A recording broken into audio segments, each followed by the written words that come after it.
English grammar lesson of the day.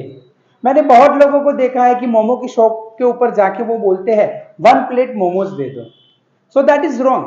तो चलिए आज सीखते हैं। The plate of momo is not momos, it momo itself. So you might say that I want to have a plate of momo. I had 6 momo at once. Similarly, this food item also you do not have any plural forms. So you might say that I want 1 piece of sushi. I want many pieces of sushi. Similarly with dim sum. Get pizza as well. You don't say pizzas. You apply in pizza, it's not pizzas in plural. You can have slice of pizza. The word pizza, this word doesn't change. Same applies into tofu or in biryani. I hope you understand. Follow for more interesting video. Thank you.